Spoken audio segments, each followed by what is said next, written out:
mengajak semua saudara untuk memeriksa dari firman sebuah ayat yang luar biasa. Jikalau kamu diuji, maka kamu akan muncul bagaikan emas. Ya, ini ayat dalam Ayub pasal yang ke-23 ayat yang ke-10, ayat yang terkenal. Dan saya percaya setiap kita yang membuka hati kita, maka Tuhan akan memberikan kepada kita, saudara, keberanian percaya. Katakan keberanian percaya untuk menghadapi apapun. Karena saya yakin segala pencobaan dan ujian hanyalah akan membawa saya tampil sebagai emas di hadapan Tuhan. Yang percaya, beri tepuk tangan bagi dia. Haleluya. Saudara, kapan bisa timbul bagaikan emas? Yaitu jikalau kita mengalami ujian. Saudara, mungkin saudara berkata, wah ini syaratnya berat sekali. Sebagai anak Tuhan harus mengalami ujian, mengalami sesuatu hal yang berat, pencobaan atau testing dalam kehidupan. Saudara, memang kelihatannya, kedengarannya dan kelihatannya berat. Tetapi sebenarnya seorang anak Tuhan mempunyai kuasa untuk menyelesaikan semua macam ujian. Katakan amin. Saudara, ujian bagi anak-anak, ujian bagi orang dewasa, saudara, selalu bisa diselesaikan. Ya saudara, bagaimana seorang anak lulus dalam ujian? Bagaimana seorang dewasa lulus dalam interview dan mendapatkan kedudukan dan pekerjaan yang baik, gaji yang baik? Saudara, kalau dia ahli, kalau dia mengerti, kalau dia mempunyai ilmunya, saudara, maka dia tidak khawatir. Kecuali dia keliru bidang, dia belajarnya bidang kimia dan dia mengajukan testing, interview untuk bekerja di bagian konstruksi. Nah, ini tidak masuk sama sekali. Ya, saudara, maka dia pasti tidak lulus. Seperti apapun tidak akan lulus. Saudara, jadi kenapa ujian itu pasti bisa berhasil? Rahasianya pada orang tersebut. Katakan rahasianya pada saya. Apakah saya seorang pelajar yang baik di hadirat Tuhan? Ya, nah inilah rahasianya, saudara. Jadi kalau saya dan saudara adalah seorang pelajar yang baik, yang mau belajar, dan kita akan menjadi pintar dan kita menjadi pandai di dalam apa yang kita pelajari. Dalam hal ini adalah firman, maka kita tidak usah khawatir. Semua macam ujian, semua macam pencobaan itu bisa kita selesaikan. Katakan, ini luar biasa. Ini keyakinan saya. Ya, jadi saudara tidak boleh kecil hati sama sekali. Saudara tidak boleh menjadi ngelokro ketika saudara mengalami, wah ini kok berat sekali ya, kelihatannya saya tidak mampu, saya tidak mungkin bisa lulus, saya tidak mungkin bisa muncul bagaikan emas seperti firman. Ya, itu kita harus mulai belajar. Katakan, hanya dengan belajar maka saya akan mampu. Ya, saudara, para kekasih, itu sebab saya ingin mengajak kita semua membuka Alkitab lebih dahulu. Dan kita akan membaca dari Ayub pasal yang ke-23 ayat yang ke-10. 1, 2. Karena ia tahu jalan hidupku, seandainya ia menguji aku akan timbul seperti emas. Ya, seandainya ia menguji aku akan timbul seperti emas. Saudara, jadi kita semua harus menyiapkan. Jangan-jangan kita mengalaminya. Kemungkinan tidak, tetapi seandainya kita mengalami ujian, ya saudara, Tuhan menguji aku, ya saudara, aku akan timbul seperti emas, ya saudara.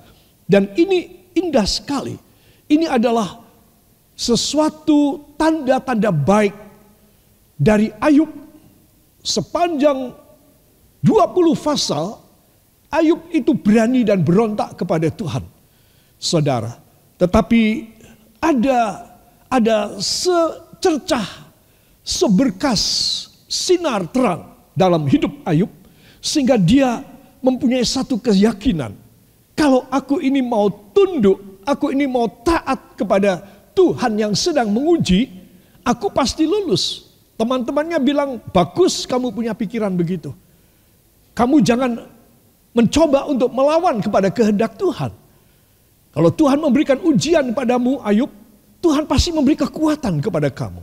Ya, itu sebab dia mengatakan, karena Tuhan tahu jalan hidupku. Seandainya ia menguji aku akan timbul seperti emas.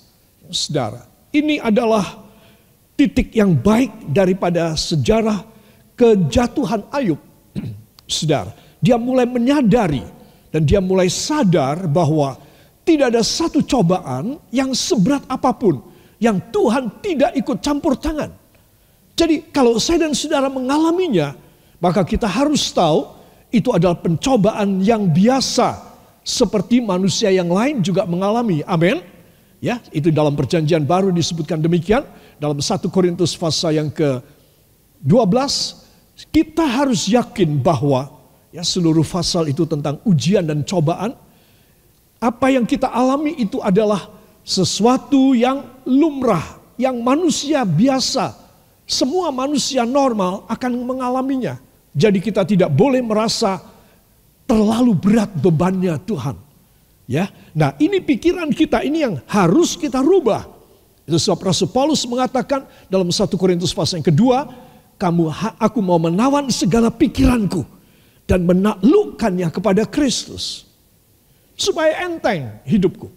Saudara, bila saya dan saudara mengalami ujian, maka nomor satu yang membuat kita terpuruk adalah pikiran kita. Tetapi bila pikiran ini tetap kita persembahkan kepada Tuhan, maka Tuhan akan turun tangan dan memberkati kita dan memberi kepada kita, saudara, penyelesaian dari semua macam ujian. Yang percaya katakan amin. Itu sebab para kekasih, tema yang istimewa ini harus menghantar kita pada setiap hal negatif yang terjadi, setiap cobaan dan ujian yang kita alami dalam hidup. Ya, jangan sampai tidak. Saudara, saat kita diuji, saudara, itu adalah saat kesempatan. Katakan, saat saya diuji adalah satu kesempatan buat saya untuk bisa timbul bagaikan emas. Ya, berdasarkan ayat tadi, kalau saya tidak mengalami ujian dalam hidup saya tidak ada kemungkinan untuk bisa timbul seperti emas. Saya tidak bisa muncul seperti emas karena saya tidak mau diuji. Saudara, padahal tadi saya sudah jelaskan, ujian yang Tuhan izinkan terjadi kepada kita, pasti Tuhan memberi jalan keluar. Jangan ngeyel, jangan emosional seperti Ayub. Ya, saudara. Nah, kalau kita emosional seperti Ayub, kita jadinya musuhan sama Tuhan. Tuhan itu maksudnya menguji supaya kita lulus dan naik tingkat, tetapi kita anggap Tuhan itu jahat sekali. Itu sebab Ayub berkata, aku tidak terima kepada Tuhan. Aku mau mencari hakim yang bisa mengadili antara aku dengan Tuhan. Coba. Dia sudah hilang pikiran rohaninya, pelajaran firman-Nya, dan iman kepercayaannya kepada Allah Yehova, dia sudah hilang pada waktu itu. Karena apa? Karena emosionalnya dia. Saudara, masa ada yang lebih tinggi dari Tuhan? Kalau lebih tinggi dari dia banyak. Tapi tidak ada yang lebih tinggi dari Tuhan, amin. Tapi dia mengatakan, aku mau cari seorang yang bisa menghakimi antara aku dengan Tuhan. Itu saking marahnya dia.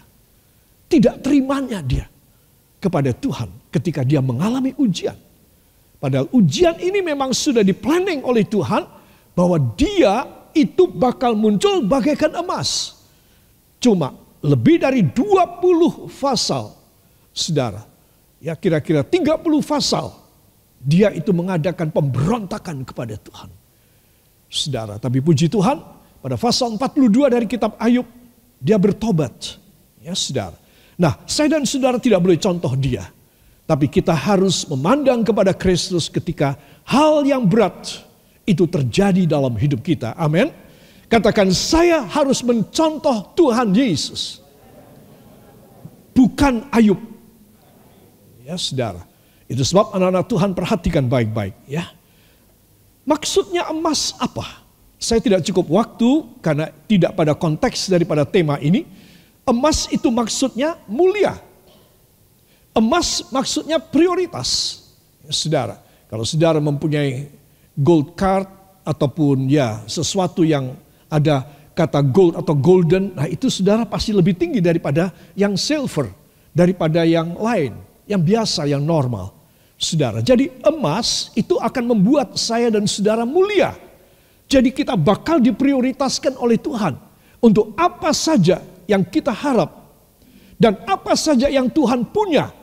Dia akan memprioritaskan memberi kepada saudara. Karena saudara timbul bagaikan emas. Tetapi bagaimana saudara bisa muncul seperti emas kalau saudara mau dan rela mengalami ujian dalam hidup saudara. Jadi emas itu berarti mulia atau prioritas. Kedua, emas berarti suci. Sebab di dalam kemah sembayang, rumah Tuhan, itu semua yang ada di ruangan suci dan ruangan maha suci itu dari emas belaka. Ya saudara. Di luar, di halaman daripada rumah Tuhan yang disebut tabernakel, di luarnya itu di halaman itu semua dari tembaga. Tembaga itu bayangan dari hukuman Allah. Saudara. Dan tiang-tiang yang memagari sekitar kemah perhimpunan itu saudara, atau kemah perhimpunan itu tiang-tiangnya itu dari silver, dari perak. Saudara. Tetapi di dalam ruangan kudus, ruangan pertama, ruangan kudus. Ya saudara. Itu semua dari emas. Kemudian ruangan yang kedua lebih dalam lagi, ruangan maha kudus di mana ada tabut Allah. Saudara lihat ke atas itu.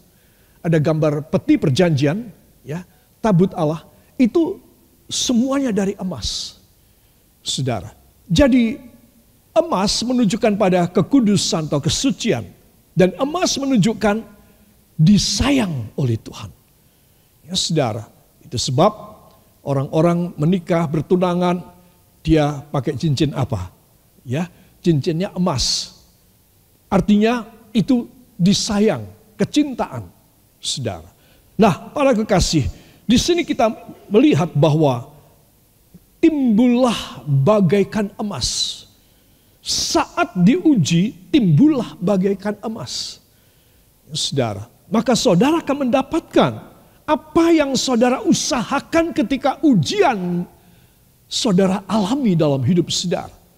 Ya, saudara, pada satu saat saudara punya usaha barangkali rugi. Saudara mengalami sakit yang keras. Ada kecelakaan di dalam rumah atau lain sebagainya. Saudara, dan saudara merasa bahwa hidup saudara ini tiba-tiba saja hancur berantakan. Itu satu ujian. Tapi saudara harus timbul bagaikan emas.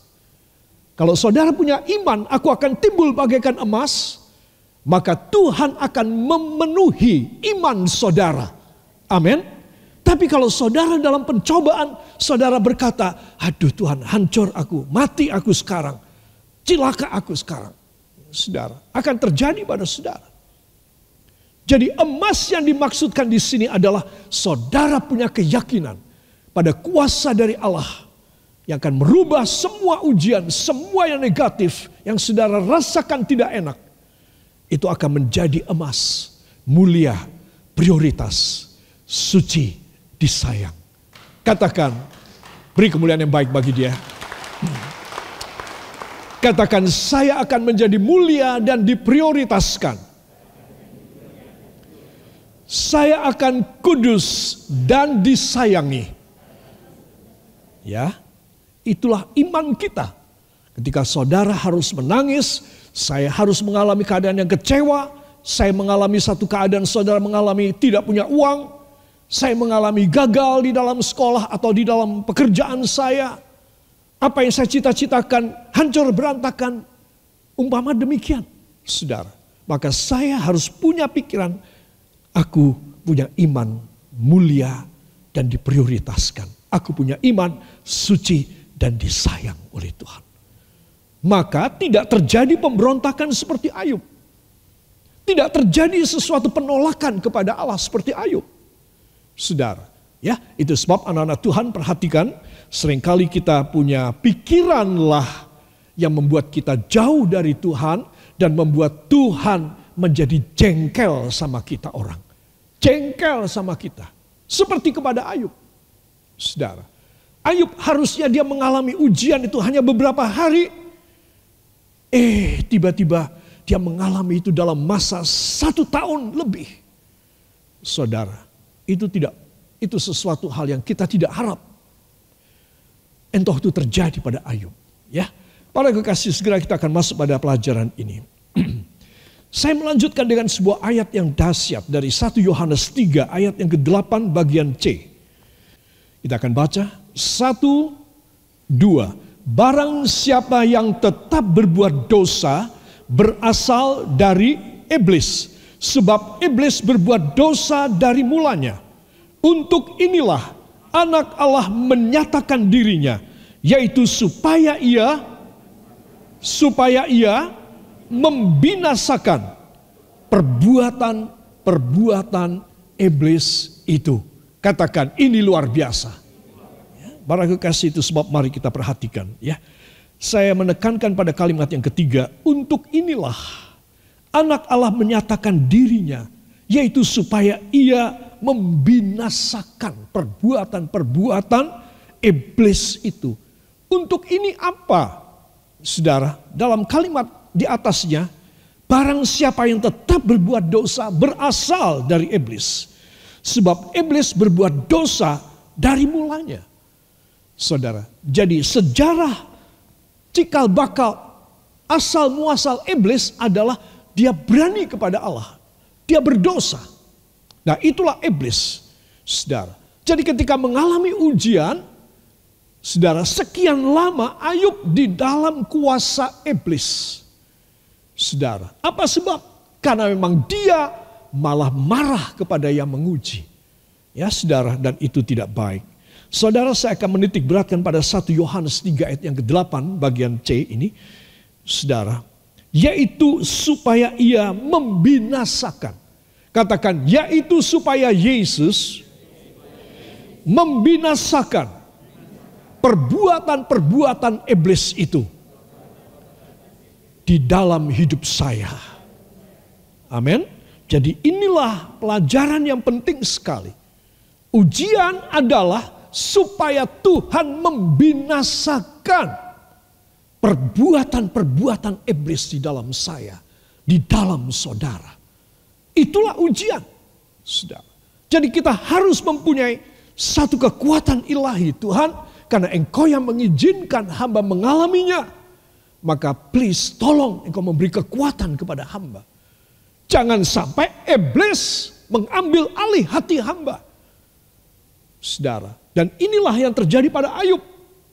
Ayub hatinya diserahkan pada iblis karena jengkel dan marah kepada Tuhan. Saudara yang kekasih, orang kalau disayang sama Tuhan, dimanja oleh Tuhan, dipelihara luar biasa oleh Tuhan, kadang-kadang dikasih ujian sedikit saja marah sama Tuhan. Betul apa tidak? Seringkali kita itu sudah mengalami pertolongan Tuhan yang banyak, yang besar. Tuhan selalu mengulurkan tangan kepada kita orang. Tetapi ketika kita mengalami sesuatu kesandung sedikit saja, kita mengalami sesuatu rugi sedikit aja. Seperti Ayub. Apa yang Tuhan beri kepada Ayub itu luar biasa. Dan dia tahu Tuhan sanggup memberkati dia. Dia tahu dari mana dia mendapat harta benda. Kemuliaan dari masyarakat sekitarnya di seluruh negara sangat menghargai Ayub. Dari mana?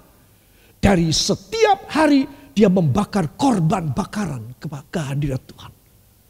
Karena saben hari dia memberikan korban persembahan.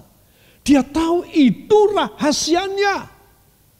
Jadi kalau sampai dalam sehari habis dia punya harta benda. Anaknya meninggal 7 orang.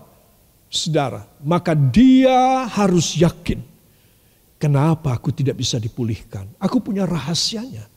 Kalau aku memberikan korban, Tuhan jatuh hati sama aku. Harusnya. Tetapi sayang, Ayub gagal. Tidak lulus dalam ujian. Ya, dia tidak lulus. Itu sebab Anda dan saya harus tahu. Sumber daripada semua berkat itu dari Tuhan. Jadi kalau Anda dan saya mengalami sedikit sesuatu yang tidak enak terjadi, saudara, berkata ini bukan sedikit, ini dahsyat. Ya, katakanlah dahsyat. Apakah Allahmu kurang dahsyat untuk menanggulangi, untuk membuat penyelesaian dari masalah dahsyat yang kau pikirkan? Saudara, jadi di sini kita mesti tahu rahasianya Ayub diberkati seluruh kawasan itu semua hormat kepada Ayub. Gak ada yang berani, penguasa-penguasa, raja-raja di sekitarnya, walaupun Ayub bukan raja, tapi semua segen sama Ayub. Saudara, Ayub tahu rahasianya karena aku saben hari membawa korban bakaran di hadirat Tuhan.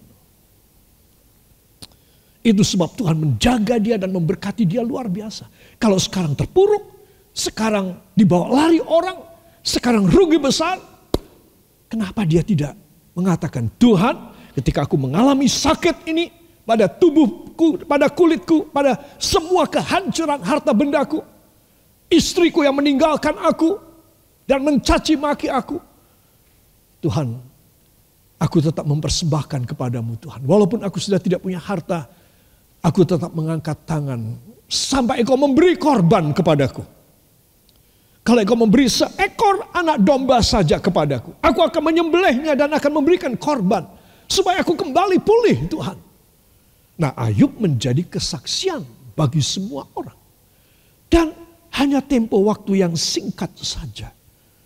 Tapi Ayub tidak menyerahkan pikirannya kepada Tuhan, tapi menyerahkan pikirannya kepada setan. Itu sebab setan menguasai Ayub.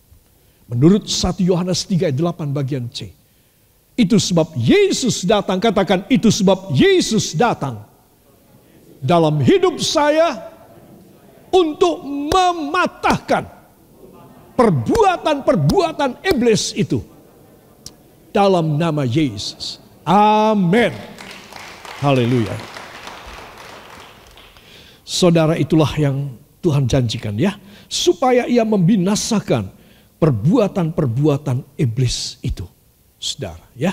Dan di sini saya perlu menjelaskan kepada saudara bahwa Yesus menumpas cobaan. Jadi kalau Yesus tahu bahwa saya dan Anda ini menerima sesuatu yang berat di dalam hidup kita, dia bukan dari tahtanya di sorga, syukur kamu sekarang ya. Tahu rasa kamu. Supaya kamu ini taat kepadaku. Supaya kamu ini lebih takut lagi kepadaku. Tidak. Kalau Yesus mengizinkan satu ujian kepada kita, maka Yesus ingin turun tangan dan dia ingin membersihkan kita dari perbuatan-perbuatan siapa? Iblis. Saudara. Jadi semua ujian yang masuk dalam hidup manusia, maksud Tuhan adalah supaya perbuatan iblis dihancurkan dari hidup kita. Jadi kita tahu tujuannya mulia sekali. Mulia sekali. Saudara. Jadi itulah yang membuat seseorang menjadi begitu mantap. Kalau dia mengalami sesuatu hal yang tidak enak dan tidak baik dalam hidup. Dia mengalami kerugian yang besar, katakan demikian. Dia harus percaya. Yesus mau membersihkan hidupku. Supaya aku makin mulia. Jangan lupa tadi, emas berarti apa? Emas berarti mulia, prioritas. Emas berarti suci, disayang. Ya, jadi saudara mesti mengerti akan hal ini. Jangan biasa marah dan jengkel sama Tuhan.